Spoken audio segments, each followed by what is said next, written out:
This is the BMW M240i and it's the latest 2022 model and the sportiest and most performance-packed M2 that you can buy to date. M2 Lite, that is. But in this video, I'm going to talk you through its design upgrades, the performance upgrades. We're going to talk about the controversial points concerning this car. I'm also going to launch it, so you might want to watch this video right till the end. Before you do that, make sure you subscribe to the channel, follow us, like this video and share it across all your social media platforms. It really helps the channel and helps us get more cars for you guys to see. Let's get straight into it. Right, so first things first, this being an M car, M240i that is, we have to talk about the performance upgrades because that's what this car is all about. Now this is packed with a 3-liter straight 6 engine, kicks out 275 kilowatts and a whopping 500 newton meters of torque. 500 newton meters of torque in an M Lite car. That means it'll do the 0 to 100 sprint in only, wait for it, 4.3 seconds, of which some automotive journalists have managed to launch this car in just 3.9 seconds. This is a serious machine. And just for your info, on a quarter-mile drag race, it's quicker than the outgoing M2. So to all you guys who are hating on this car, that's some food for thought for you guys. And in addition to that, it's powered to an 8-speed automatic with a torque converter, drives all 4 wheels via the BMW xDrive system, and can send up to 100% of the power to the rear wheels. The only downside to that is that it can't be decoupled to make it rear wheel drive only, but if it can send up to 100% of the power to the rear wheels before the front axle kicks in and sort of reverses that power once you start, spinning out of hand, hey, it's enough. And the xDrive system makes it a really good all-rounder to drive in all conditions. On to the controversial points, the front and rear end design. Starting with the front, now I personally think because this has the old school grille, which by the way, this is an intelligent grille, so these vents here open up and close so they can feed air to cool the engine, and it's part of an aerodynamic pack. So it's really intelligent, as the word says, and I think it looks superb. You've also got deeper bumpers here at the front. Your entire grills here, you got vertical grills here, massive grills, which is the difference between this and the normal 2 series, that is. And obviously, yeah, you still got more sportier designs here in the front. I think it's clean. LED lights here, full LED lights, and it's really superb. Obviously, as standard, you get front parking sensors, and I think the color to complement this car is incredible. There's a whole lot of terms for this particular color, but I'll clarify it for you. It's purple. Let's just leave it at that. Right, the rest of the side profile is incredible. It's got these M performance mirrors as standard. So I know some people are a bit uneasy about them, but I think they actually look incredible. Now these are in a different color. It's actually like more of a gray color. Really nice as well. And I think the rest of the side profile here with these side skirts to make it look even more aggressive, really superb. Wider wheel arches to give it an even aggressive, sportier look. And the back, now the rear axle has a limited slip differential. As I've said, it can send up to 100% of the power to the rear wheel drive, but you cannot decouple it to make it rear wheel drive only. But it's extremely rear wheel drive biased, that is. And in terms of the rest of the design, it looks really incredible at the back, wider wheel arches here as well. It's a stunning car. Where it becomes a bit controversial is the rear end profile. So let's go take a look at that.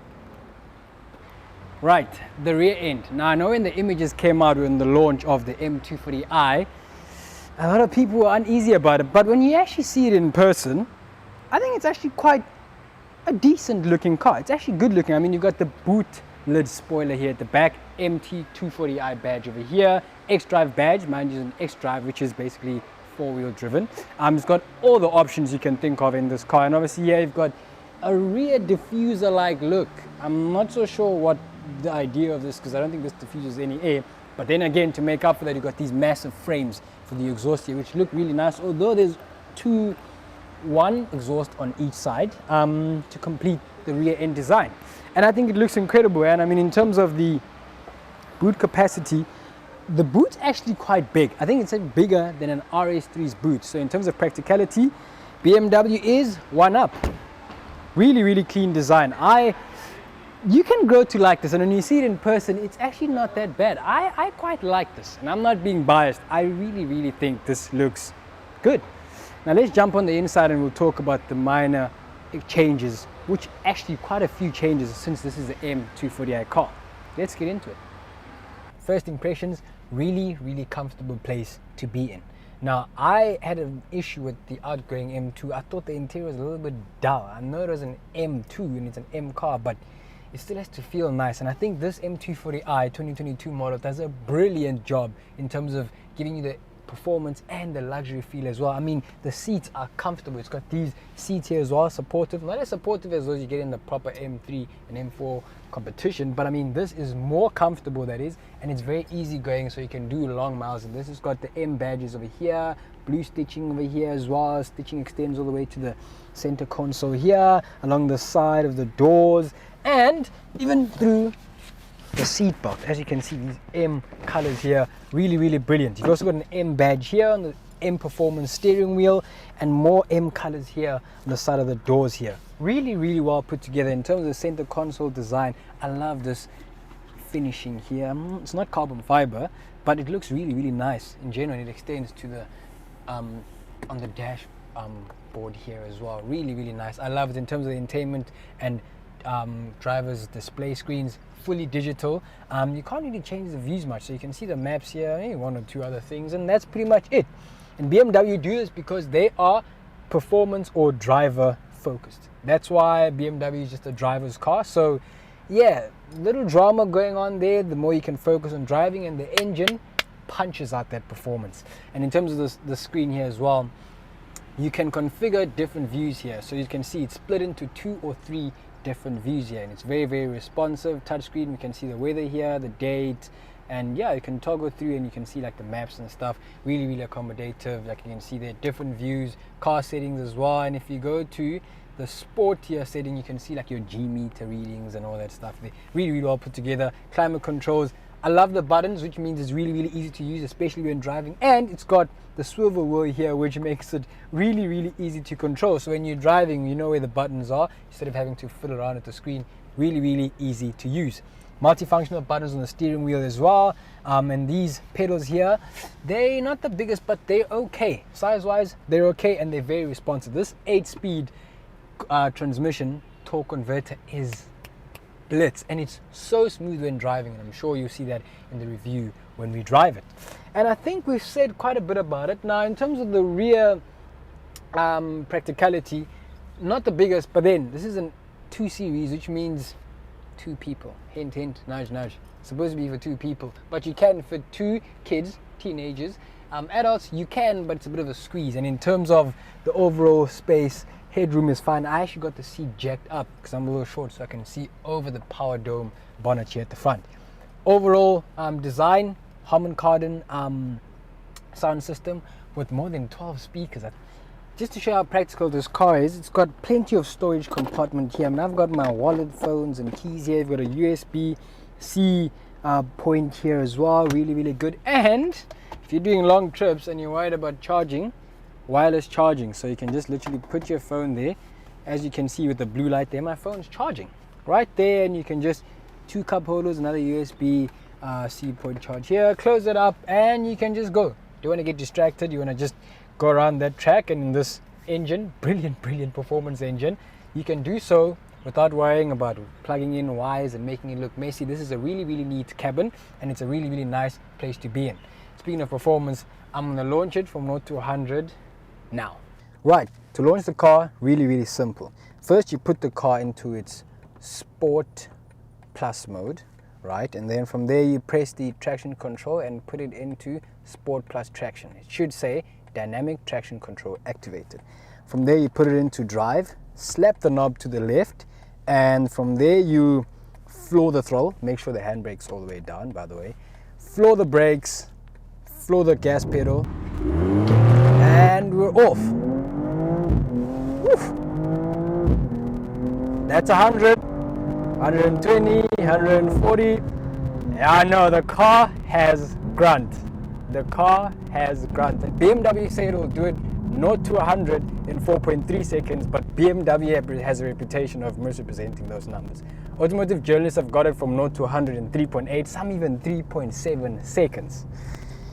Yep, and again, there's a lot of controversy over this car, but I think with this improved engine, which by the way, the quarter mile is quicker than the outgoing M2. That's something to think about. And this is supposed to be an M light car. And it only makes me wonder, how good is the new M2 going to be?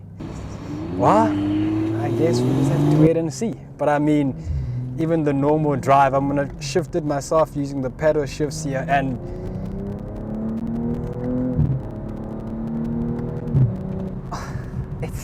it is superb. It is superb in every sense of the word. The 8-speed gearbox is quick shifting. It is as snappy as it could be. I need to park this and just take a moment to just take this all in.